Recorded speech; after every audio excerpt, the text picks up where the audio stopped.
Good morning students. आज हम नियत कोण से झुके हुए निर्देश तंत्र के लिए रूपांतरण समीकरण प्राप्त करेंगे या transformation relations for an inclined reference frame. इसका मतलब है कि एक निर्देश तंत्र के सापेक्ष दूसरा निर्देश तंत्र नियत कोण से झुका हुआ है। ये जो दोनों के बीच कोण है वो कांस्टेंट है, रोटेशन नहीं हो रहा है या घूर्णन नहीं हो रहा है, केवल इंक्लाइंड है या झुके हुए हैं एक दूसरे के सापेक्ष। तो हमने दो रेफरेंस फ्रेम ले लिए हैं, S और S dash. S reference frame के कोऑर्डिनेट एक्सिस हैं X, Y और Z। इसी तरह S डैश के हैं X डैश, Y डैश और Z डैश। उसी तरह से कार्टेशियन कोऑर्डिनेट सिस्टम है, तो तीनों जो एक्सिस हैं वो एक दूसरे से 90 डिग्री के कोण पर हैं। S और S डैश के जो बीच जो कोण है वो थीटा है, यानी S के सापेक्ष S डैश है वो थीटा कोण से झुका हुआ है, या S डैश के सापेक्ष S निर्देश तंत्र माइनस थीटा कोण से झुका हुआ होगा। दोनों के मूल बिंदु हैं वो समपाती हैं, कोइंसाइड कर रहे हैं, यानी दोनों के प्रेक्षक O और O डैश एक ही बिंदु पर स्थित हैं। तो हमें अब रूपांतरण समीकरण निकालने हैं। इसका मतलब है निर्देशांकों के लिए रूपांतरण समीकरण निकालेंगे, वेग के लिए निकालेंगे, त्वरण के लिए निकालेंगे और बल के लिए निकालेंगे। तो हमें इस प्रॉब्लम को हम थोड़ा सा इजी बनाने के लिए सबसे पहले 3 डायमेंशनल केस ना लेकर 2 डायमेंशनल केस ले लेते हैं, यानी केवल 2 एक्सिस हैं एक निर्देश तंत्र में। तो S के X और Y और S डैश के X डैश और Y डैश, ये कोई बिंदु पार्टिकल है, P बिंदु पर स्थित है। तो S में उसके कोऑर्डिनेट हैं वो X Y हैं और S डैश में X डैश Y डैश हैं। अब चूंकि दोनों के मूल बिंदु समपाती हैं, इसलिए इस मूल बिंदु से पार्टिकल P की जो दूरी है वो दोनों प्रेक्षकों के सापेक्ष समान होगी। यानी स्थिति सदिश के लिए रूपांतरण समीकरण हम सीधे सीधे लिख सकते हैं R equals to R dash. यहाँ R जो है वो S के प्रेक्षक O के सापेक्ष स्थिति सदिश है और R डैश है वो O डैश के सापेक्ष स्थिति सदिश है। तो स्थिति सदिश के रूप में रूपांतरण समीकरण सीधे सीधे हो गया R equals to R dash. लेकिन हम कोऑर्डिनेट्स के रूप में चाह रहे हैं, तो P से X एक्सिस पे लंब डाल दिया। ये मान लीजिए A बिंदु पर मिल रहा है, तो P से A की जो लंब की लंबाई होगी वो तो किसके बराबर हो जाएगी, Y कोऑर्डिनेट के बराबर।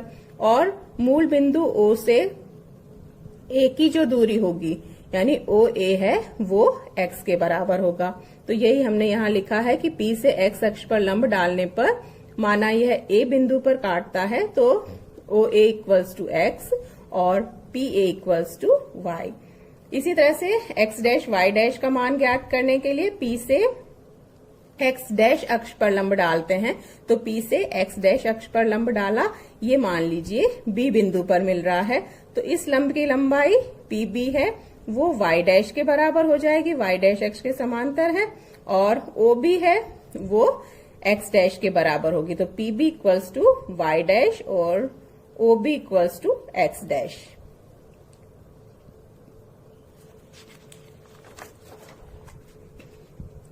हमें जो निकालना है रिलेशन वो इस तरह से निकालना है कि X डैश X Y का फंक्शन किस तरह से होगा और Y डैश भी किस तरह से X Y के फंक्शन के रूप में लिखा जा सकता है।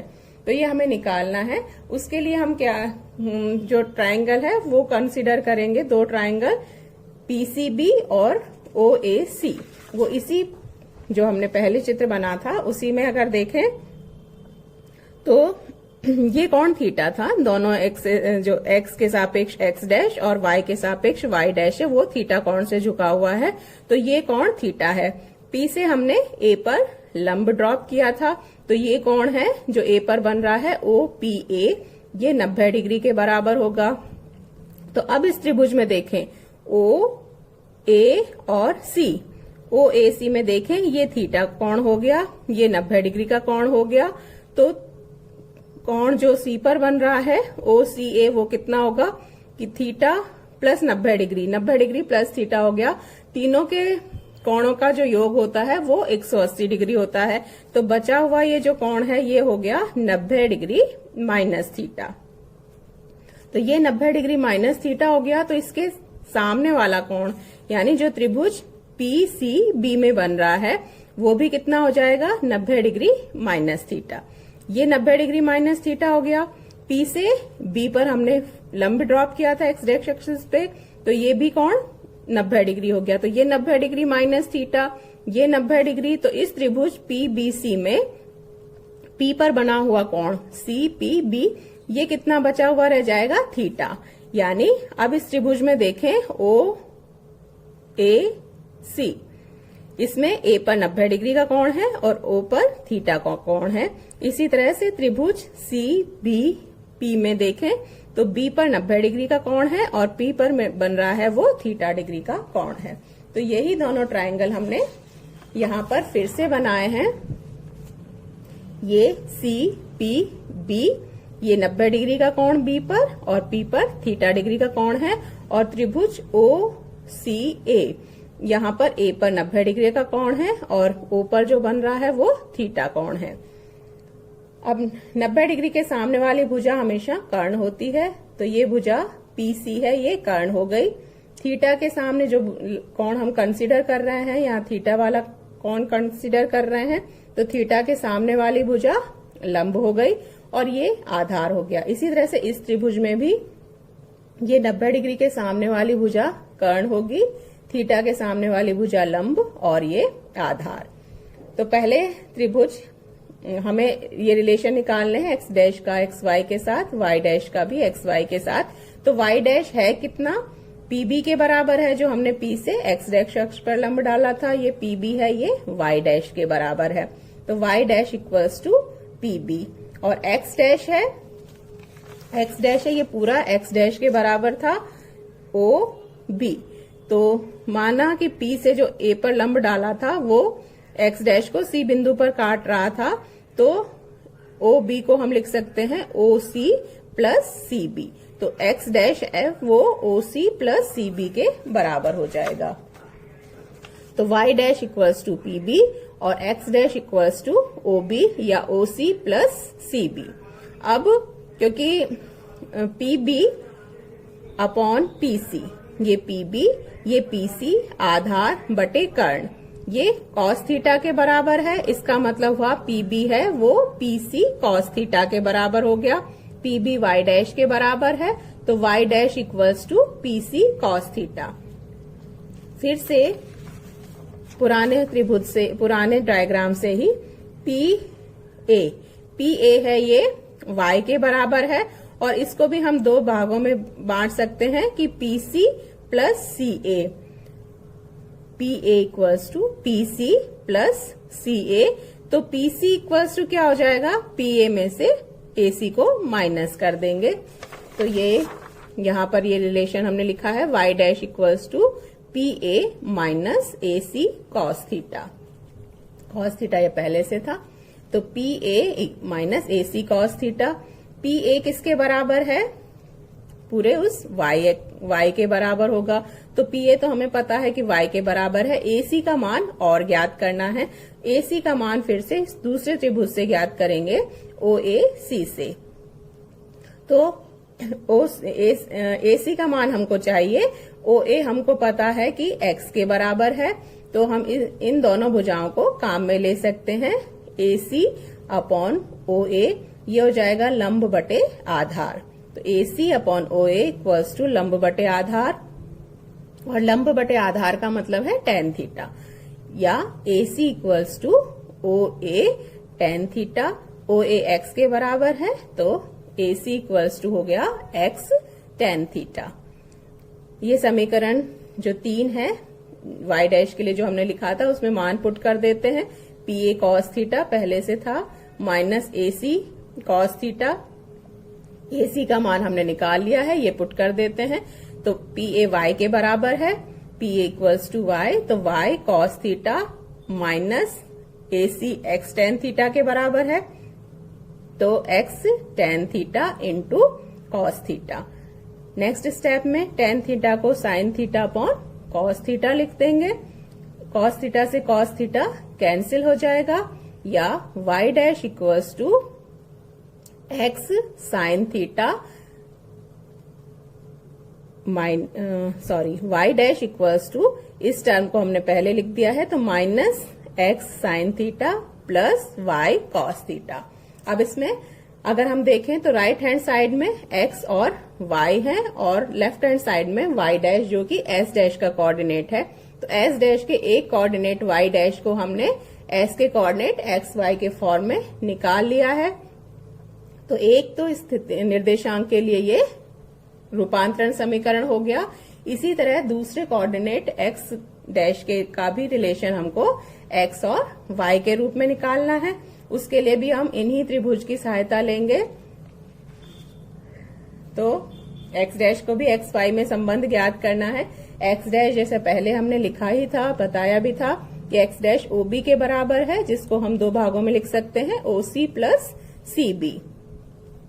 अब उन्हीं त्रिभुज जो दो त्रिभुज हमने बनाए थे उनके सहायता से अगर हम देखें तो हमें OC का मान ज्ञात करना है। तो ये त्रिभुज में ये OC है, तो चाहे तो हम AC का काम में ले सकते हैं जो हम निकाल चुके हैं कि x tan थीटा के बराबर है, या फिर OA, ये हमें सीधे पता है कि x के बराबर है। तो कोई सी भुजा काम में ले लेते हैं। मान लीजिए हम OA का काम में ले लेते हैं, तो OA अपॉन OC ये क्या हो जाएगा, आधार बटे कर्ण। तो यही हमने यहाँ लिखा है, OA upon OC equals to आधार बटे कर्ण।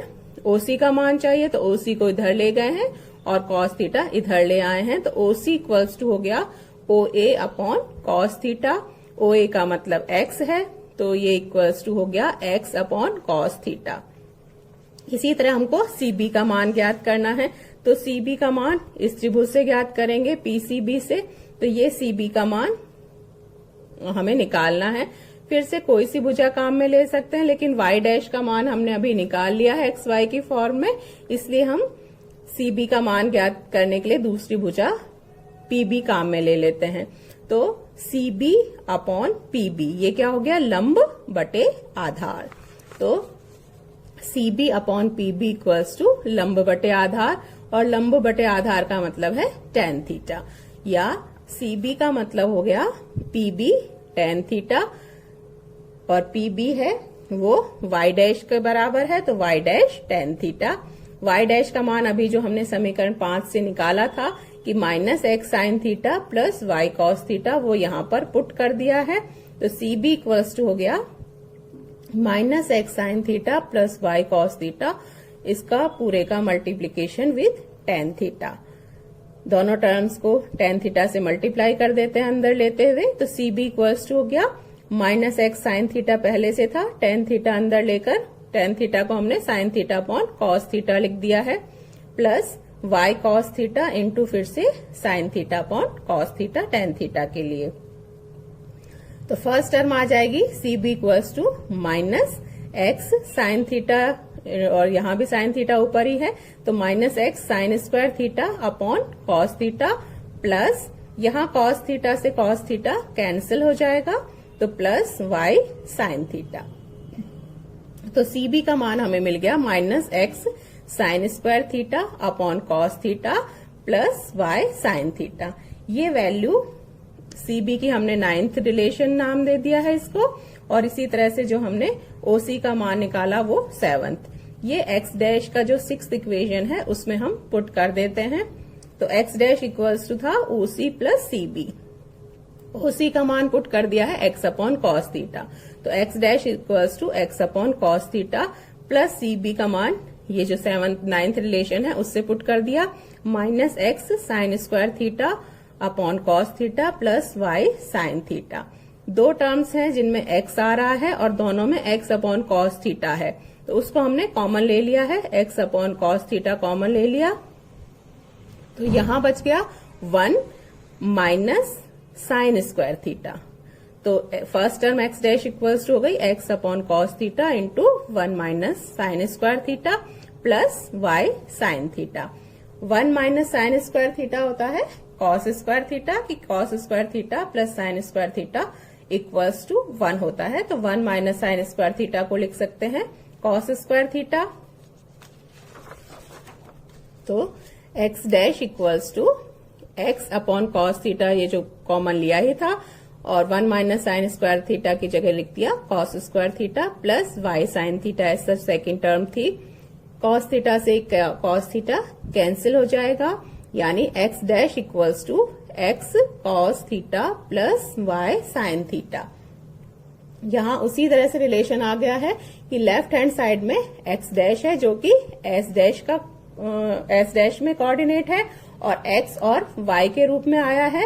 एक्स और वाई एस के निर्देशांक हैं, यानी एस डैश के निर्देशांक का एस के निर्देशांकों के साथ संबंध या रूपांतरण समीकरण। तो ये हमने कोऑर्डिनेट के लिए 2 डायमेंशनल केस में रूपांतरण समीकरण प्राप्त कर लिया कि x dash equals to x cos theta plus y sine theta, और y dash equals to minus x sine theta plus y cos theta. दोनों रिलेशंस को ध्यान से देखें तो साइन थीटा और कॉस थीटा की टर्म आ रही है, और साथ में माइनस साइन भी है। तो यहाँ अगर कोण देखें तो कोण एक्स और एक्स डैश के बीच थीटा है, यानी कोण एक्स डैश ओ एक्स थीटा है। इसी तरह वाई डैश ओ वाई है, वो भी थीटा है। एक्स डैश का एक्स के साथ जो कोण है वो थीटा हो गया। एक्स डैश का वाई के साथ कोण देखें, यानी एक्स डैश ओ वाई, तो ये एक्स डैश और ये वाई है, तो ये एक्स डैश ओ वाई, ये कितना होगा?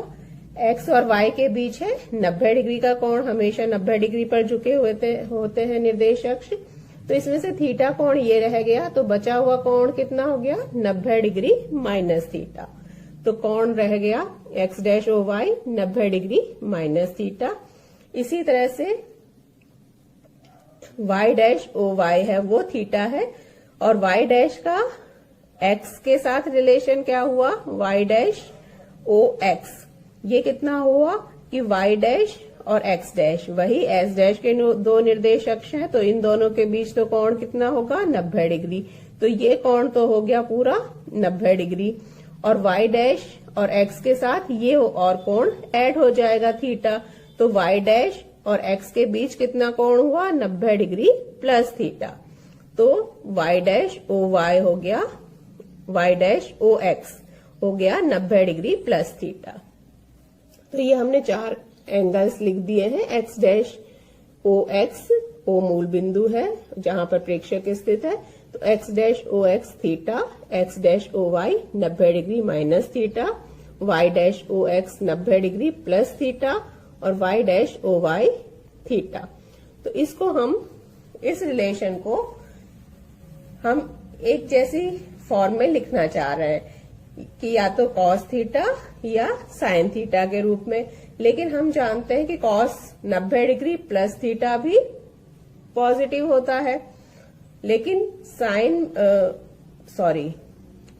90 डिग्री प्लस थीटा भी पॉजिटिव होता है, लेकिन cos 90 degree plus theta minus में चेंज हो जाता है। तो हम इस तरह से इसको लिख सकते हैं कि x dash equals to x cos theta s plus y sine theta है, तो प्लस साइन के साथ है, तो यहां हमने लिख दिया y cos 90 degree minus theta. Cos 90 degree minus theta plus sine theta के बराबर होता है, तो यही टर्म आ जाएगी। सेकंड जो इक्वेशन है कि y dash equals to minus x sine theta, तो यह माइनस साइन थीटा को हम लिख सकते हैं cos 90 degree plus theta. Cos 90 degree plus theta minus sine theta के बराबर होता है, तो Y dash equals to x cos 90 degree plus theta plus y cos theta as such है। अब ये सारी जो चारों टर्म्स हैं वो कॉस में कन्वर्ट हो गई हैं, तो एक्स डैश को उसके बाद हम इस तरह से लिख सकते हैं, एक्स यहाँ एक्स डैश और एक्स है, तो एक्स डैश ओ एक्स, एक्स डैश ओ एक्स किसके बराबर था? थीटा के बराबर ही था, तो वही टर्म है एक्स कॉस थीटा को एक्स कॉस एक्स डैश ओ एक्स, एक्स डैश ओ एक्स प्लस सेकेंड टर्म आई थी कॉस 90 डिग्री माइनस थीटा, तो ये एक्स डैश के साथ लिख रहे हैं और यहाँ पर वाई है, तो वाई कॉस एक्स डैश ओ वाई। एक्स डैश ओ वाई भी 90 डिग्री माइनस थीटा था, तो इस टर्म को हम इस तरह से लिख सकते हैं वाई कॉस एक्स डैश ओ वाई। इसी तरह से सेकेंड इक्वेशन वाई डैश, अब y dash equals to x cos y dash O x, y dash O x. Y dash O x 90 degree plus theta ही था, तो 90 डिग्री प्लस थीटा को हमने लिख दिया है कोण वाई डैश ओ x plus y cos y dash ओ y, y dash ओ y. तो यहां हम देखें तो एक जैसी टर्म्स इस तरह से आई है कि जब हमने एक्स डैश का साथ का फर्स्ट टर्म जैसे एक्स के साथ थी, तो जो कोण बना वो एक्स डैश ओ एक्स। एक्स डैश की सेकेंड टर्म वाई के साथ थी, तो कोण बन गया एक्स डैश ओ वाई। वाई डैश की फर्स्ट टर्म फिर से एक्स के साथ, तो वाई डैश ओ एक्स। वाई डैश की सेकेंड टर्म वाई के साथ, तो कोण हुआ वाई डैश ओ वाई और कॉस के साथ। तो इनकी सहायता से कि एक जैसे इस तरह की टर्म्स आ गई हैं, तो हम इनकी सहायता से अब इसको 3 डायमेंशनल में आसानी से लिख सकते हैं, जिसमें 3 डायमेंशनल का मतलब होगा कि एक्स डैश फंक्शन होगा एक्स वाई जेड का, वाई डैश भी फंक्शन होगा एक्स वाई जेड का और जेड डैश फंक्शन होगा एक्स वाई जेड का। यहाँ 2 डायमेंशनल में लिखा था तो एक्स डैश फंक्शन था एक्स वाई का, वाई डैश फंक्शन था एक्स वाई का। 3 डायमेंशनल में लिखेंगे तो ये तीनों हैं वो एक्स वाई जेड के फंक्शन होंगे। तो इन्हीं जो 2 इक्वेशन हमने निकाली है उनकी सहायता से लिख सकते हैं कि जब एक्स 2 डायमेंशनल केस लिख रहे थे तो एक्स डैश की फर्स्ट टर्म एक्स के साथ थी, कोण हो गया था कॉस का वही एक्स डैश ओ एक्स। एक्स डैश की सेकेंड टर्म वाई के साथ, तो कोण हो गया था कॉस एक्स डैश ओ वाई। तो अगर 3 डायमेंशनल होता तो कोण कौन सा हो जाता एक्स डैश ओ जेड। तो वही हमने यहां लिख दिया है कि x dash equals to x cos angle x dash O x plus y cos angle x dash O y plus z cos angle हो गया एक्स डैश ओ जेड, यानी एक्स डैश और जेड के बीच में। इसी तरह वाई डैश के लिए एक्स कॉस वाई डैश ओ एक्स, वाई डैश का वाई के साथ दूसरी टर्म हो जाएगी plus y cos y dash ओ वाई, थर्ड टर्म हो जाएगी प्लस वाई डैश मतलब जेड वाई डैश के जेड के साथ कि जेड कॉस एंगल हो जाएगा y dash O z. Z dash का भी एक्स कॉस एक्स के साथ टर्म कोण हो जाएगा कॉस जेड डैश ओ एक्स। सेकेंड टर्म वाई के साथ होगी तो कोण कौन सा बनेगा जेड डैश ओ वाई। तो टर्म हो गई वाई कॉस जेड डैश ओ वाई और जेड डैश की थर्ड टर्म जेड के साथ वह भी जेड कॉस एंगल हो गया जेड डैश ओ जेड। तो इस तरह से हम 2 डायमेंशनल केस लेकर उसको एक सिमेट्रिक फॉर्म में लिखकर उसको 3 डायमेंशनल फॉर्म में आसानी से कन्वर्ट कर सकते हैं। तो ये 3 हमारे पास ट्रांसफॉर्मेशन रिलेशन आए एक्स डैश वाई डैश और जेड डैश का एक्स वाई जेड के साथ संबंध। इनको और कॉम्पैक्ट फॉर्म में हम इस तरह से लिख सकते हैं x dash equals to a11 x plus a12 y plus a13 z, y dash equals to a21 x plus a22 y plus a23 z और z dash equals to a31 x plus a32 y plus a33 z. यहाँ जो गुणांक आए हैं a11, a12, a13 इस तरह से 9 गुणांक हैं और इनका मतलब क्या है cos x डैश ओ एक्स। x को हम हमेशा पहला निर्देशक मानते हैं, y को दूसरा और z को तीसरा। तो यहाँ अगर हम देखें तो s डैश का भी पहला अक्ष है और s का भी पहला अक्ष है। तो cos कोण x डैश ओ एक्स को हमने लिख दिया है a11, x डैश ओ वाई ये पहला और ये दूसरा, तो A12, x डैश OZ ये पहला और ये तीसरा, तो A13। इसी तरह से बाकी जो कॉस के टर्म्स थे उन सबको हमने एक ही फॉर्म में लिख दिया है, A11, A12, A13, A21, A22, A23। 21 का मतलब क्या हो जाएगा, कॉस एंगल होगा 2 y डैश और इसका x, तो कॉस y डैश x। इसी तरह से बाकी के लिए, या इसको मैट्रिक्स फॉर्म में लिखे तो ये कॉलम आ जाएगा x dash y dash z dash. ये मैट्रिक्स गुणांक कहलाता है, जिसमें ये A11, A12 ये वाली टर्म्स हैं, तो ये वही 9 टर्म्स 3x3 की मैट्रिक्स आ गई। और इधर x, y, z का ये कॉलम मैट्रिक्स। तो ये मैट्रिक्स रूप में स्थिति का रूपांतरण समीकरण कहलाएगा। अब हमें स्थिति के लिए निकाल लिया है, तो हम आगे वेग के लिए निकालेंगे।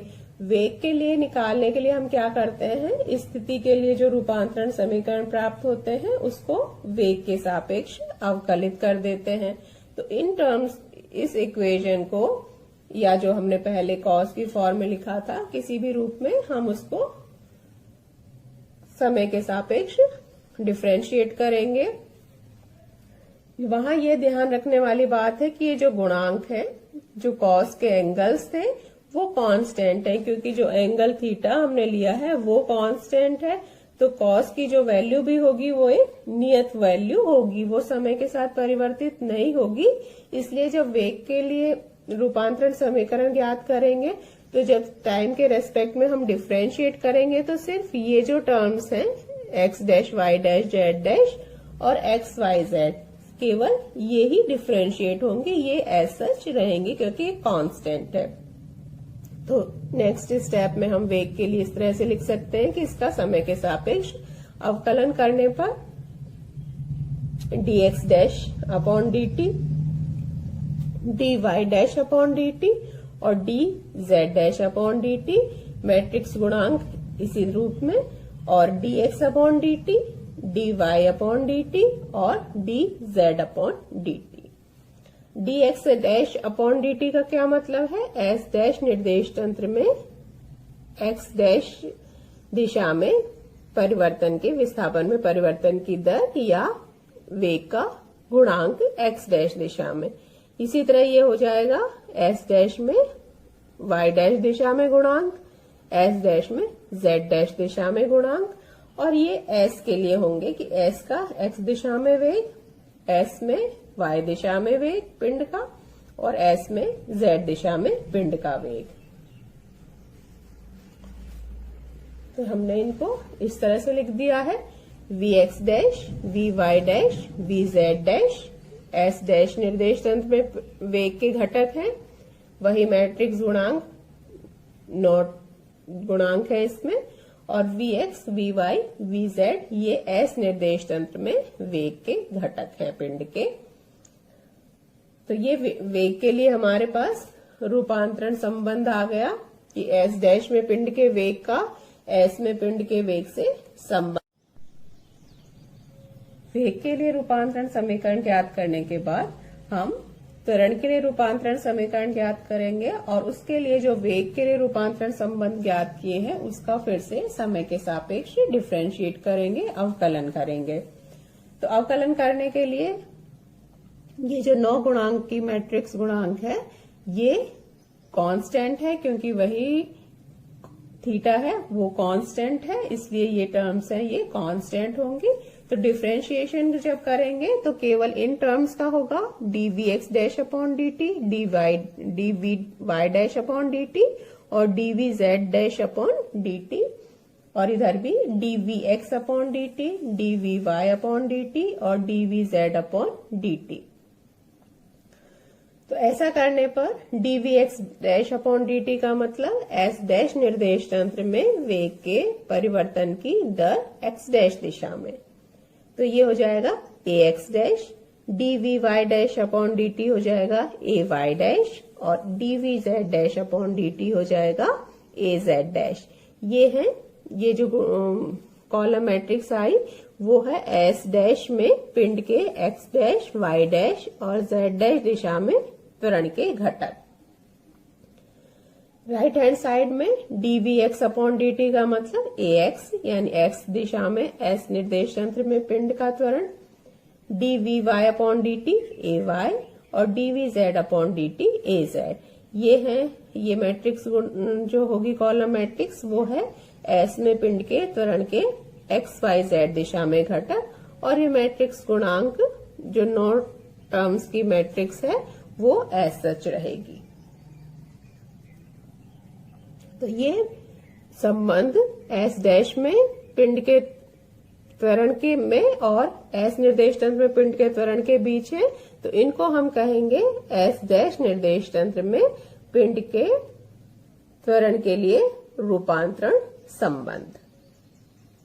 इससे आगे इसके बाद नेक्स्ट स्टेप में हमको बल के लिए निकालना होता है, और ये हम जानते हैं कि F इक्वल्स टू ma होता है, यानी पिंड के त्वरण से अगर हम द्रव्यमान को गुणा कर दे पिंड के द्रव्यमान को तो हमें बल प्राप्त हो जाएगा। तो वही हम करेंगे कि इस पूरी टर्म को इधर m से, अगर पिंड का त्वरण m मान ले, वेग द्रव्यमान m मान ले, तो m से इधर गुणा कर देते हैं और m से ही राइट हैंड साइड में गुणा कर देते हैं। तो ये हो जाएगा max डैश, may डैश और maz डैश। इसी तरह इधर हो जाएगा max, may और maz। max डैश का मतलब x डैश दिशा में बल का घटक, ये हो जाएगा y डैश दिशा में बल का घटक और z डैश दिशा में बल का घटक। इधर max का मतलब x दिशा में बल का घटक, may y दिशा में बल का घटक और maz z दिशा में बल का घटक।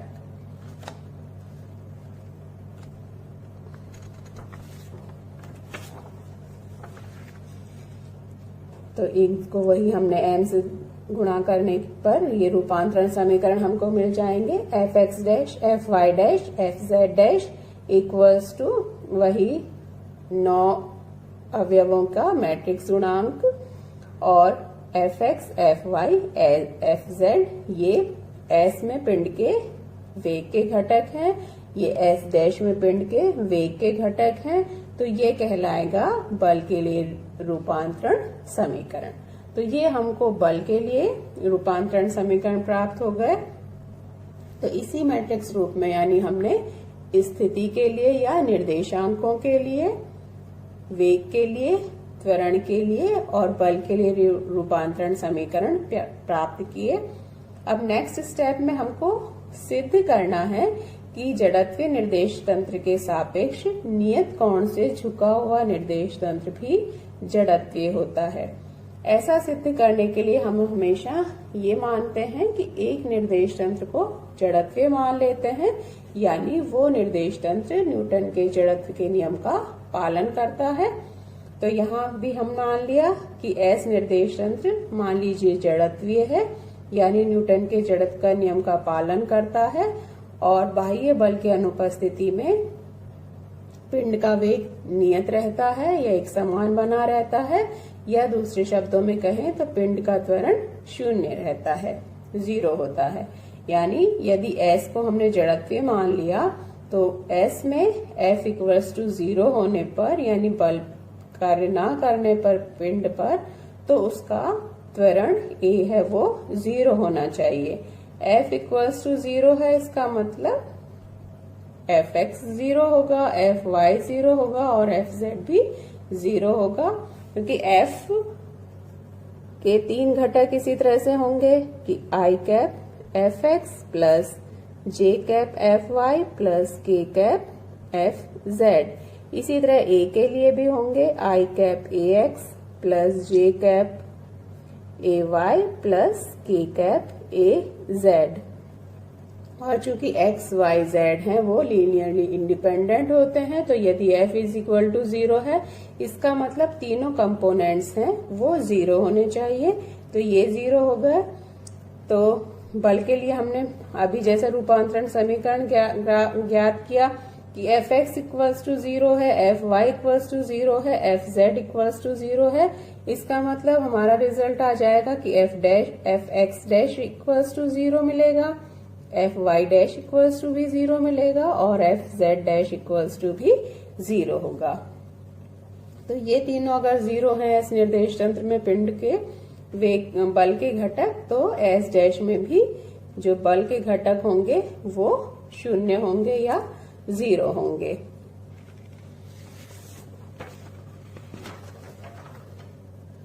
इसका मतलब F x dash 0, F y dash 0 और एफ जेड डैश 0। इसका मतलब हुआ एफ डैश इक्वल्स टू 0 हुआ।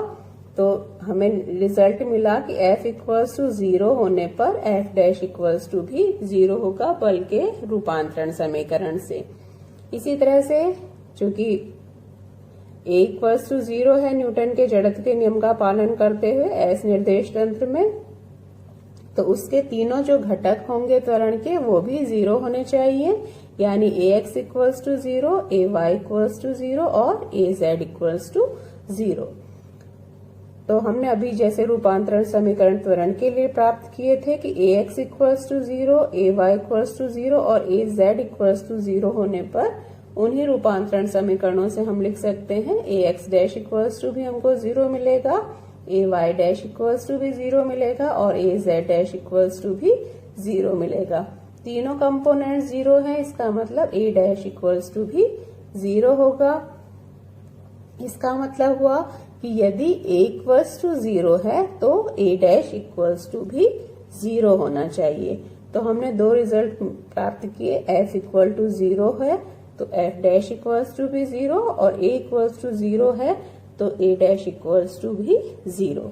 इसका मतलब हुआ कि s को हमने निर्देश तंत्र को जड़त्वीय माना था, तो f इक्वल टू 0 होने पर a इक्वल्स टू 0 हुआ। लेकिन इन रूपांतरण समीकरणों से हमें ये भी प्राप्त हुआ कि f डैश इक्वल्स टू 0 है तो a डैश इक्वल्स टू 0, यानी s डैश में पिंड पर बल कार्य नहीं कर रहा है तो उसका त्वरण 0 होगा। त्वरण 0 होगा यानी उसका वेग है वो एक समान होगा, यानी s डैश में भी बाह्य बल की अनुपस्थिति में पिंड का त्वरण 0 होगा, या s डैश निर्देश तंत्र भी न्यूटन के जड़त्व के नियम का पालन करता है। तो इससे सिद्ध होता है कि यदि एक निर्देश तंत्र जड़त्वीय है तो उसके सापेक्ष s डैश जो कि थीटा कोण नियत कोण से झुका हुआ था वो निर्देश तंत्र भी जड़त्वीय प्राप्त हुआ। यानी हम ये सिद्ध कर सकते हैं, ये लिख सकते हैं कि जड़त्वीय निर्देश तंत्र के सापेक्ष नियत कोण से झुका हुआ निर्देश तंत्र भी जड़त्वीय होता है। तो अभी तक हमने 3 केस स्टडी किए हैं कि एक स्थानांतरित निर्देश तंत्र, उसके लिए हमने रूपांतरण समीकरण ज्ञात किए थे और उसमें भी हमने सिद्ध किया था कि जड़त्वीय निर्देश तंत्र के सापेक्ष स्थानांतरित या विस्थापित निर्देश तंत्र जड़त्वीय होता है। दूसरा केस हमने लिया एक समान वेग से गति करते हुए निर्देश तंत्र के लिए और उसमें भी हमने रूपांतरण समीकरण प्राप्त करते हुए ये सिद्ध किया कि एक निर्देश तंत्र यदि जड़त्वीय है तो उसके सापेक्ष यदि दूसरा निर्देश तंत्र एक समान वेग से गति कर रहा है तो वो भी जड़त्वीय होगा। और तीसरा केस की जिसमें हमने एक इंक्लाइंड रेफरेंस फ्रेम के लिए रूपांतरण समीकरण प्राप्त किए और उसमें भी हमने सिद्ध किया कि जड़त्वीय निर्देश तंत्र के सापेक्ष झुका हुआ नियत कोण से झुका हुआ निर्देश तंत्र भी जड़त्वीय होता है। तो ये 3 केस जड़त्वीय निर्देश तंत्र के उदाहरण है, स्थानांतरित एक समान वेग से गति करता हुआ या त्वरण नहीं हो, सिर्फ एक समान वेग से गति कर रहा है और एक समान कोण से झुका हुआ निर्देश तंत्र जड़त्वीय होता है। इससे आगे का हम नेक्स्ट लेक्चर में करेंगे।